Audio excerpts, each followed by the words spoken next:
Помяните мою душу, а зовут меня Андрюша. В основному росіяни хороші люди.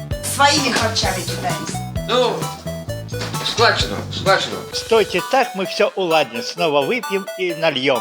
Душу смятую разгладим, будем живы, не помрем. Я б оце Путіна матюком, можна сказати? Велике переселення триває. З українських шкіл виселяють переселенців, які тут вимушено мешкали. Адже з 1 вересня попередньо Міносвіти планує повернути дітей в школи очно. Водночас почалася і масова евакуація з Донецької області, притому обов'язкова.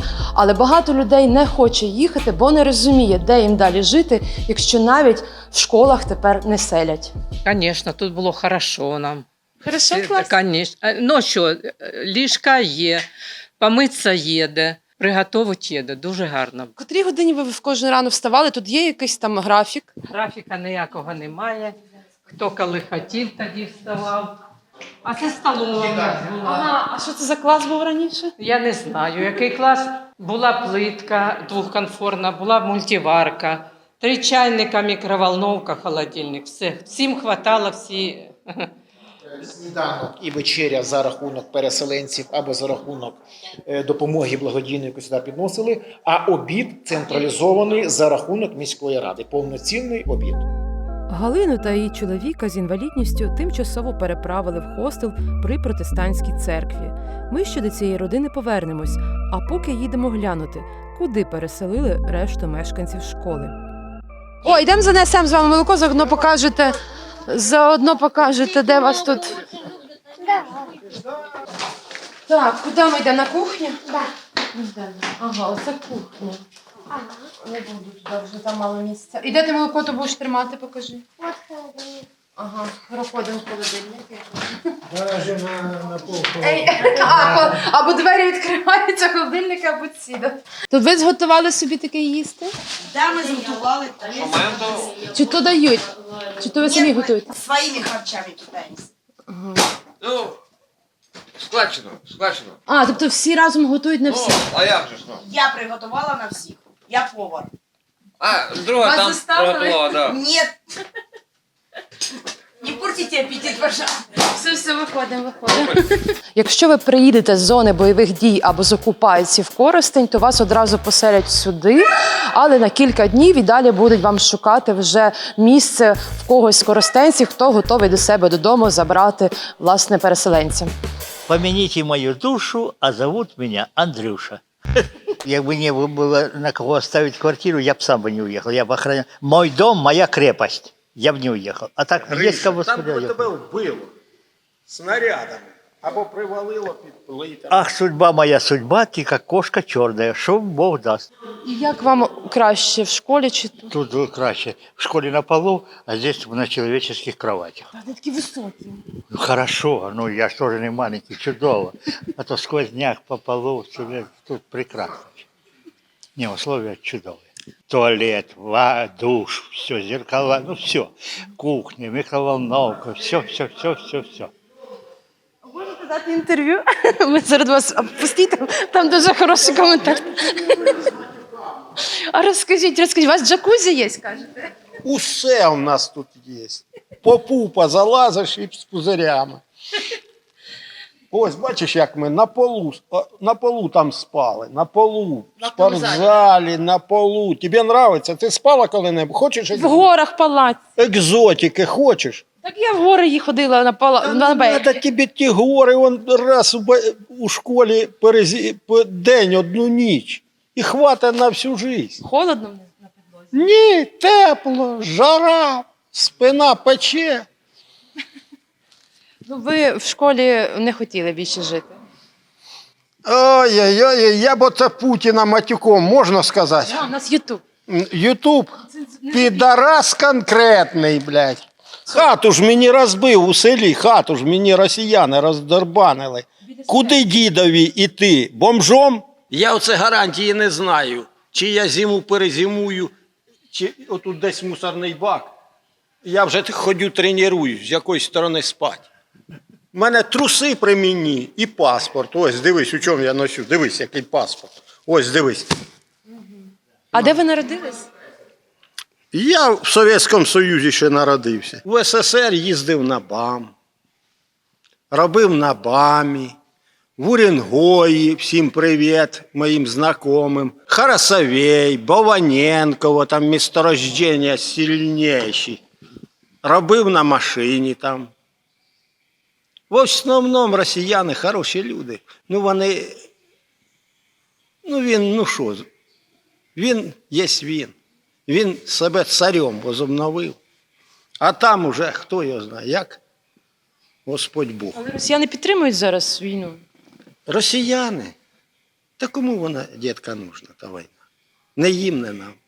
Ви на росіян не ображені, ви тільки на Путіна. Боже збав. Вони прості люди такі, Вони які... пишуть в Фейсбуках, як добре, що бомблять тих Я хохлов. не знаю, що таке інтернет, в мене навіть телефона немає. Стойте так, мы все уладим, снова выпьем и нальем. Душу смятую разгладим, будем живы, не помрем. А з ким ви пийте? З Я не росіянами? пьющий, я просто это для рифмы, для рифмы. А з ким?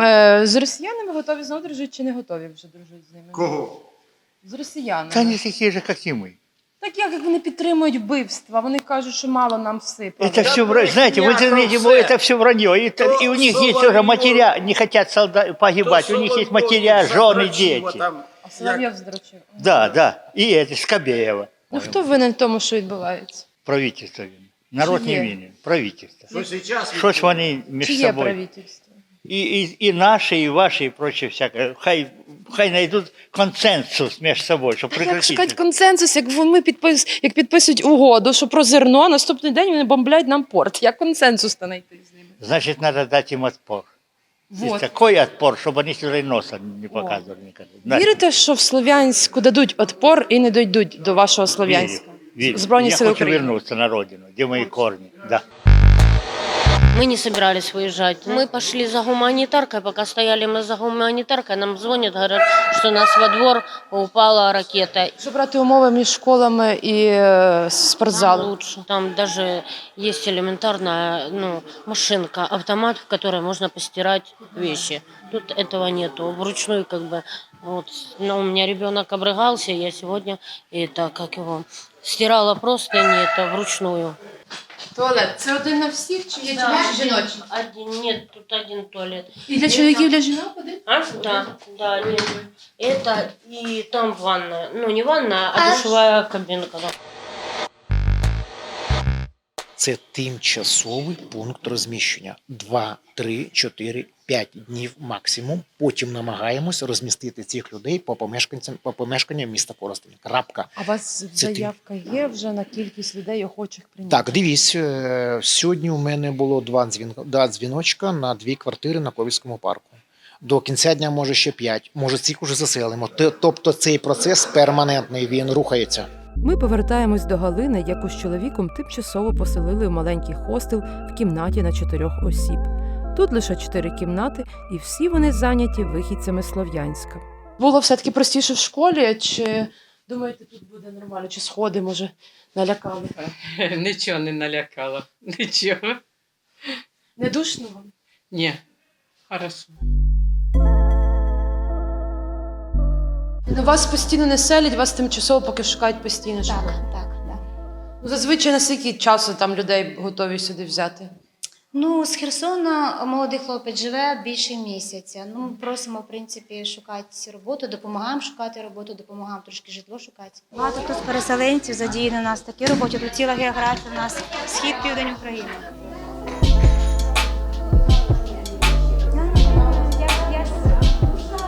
Вот у меня сейчас в городе осталась мама, 74 года. Она не хочет просто выезжать. Мне это очень тяжело. Каждое утро звонить и спрашивать. А когда идут прилеты на Салтовке, она живет.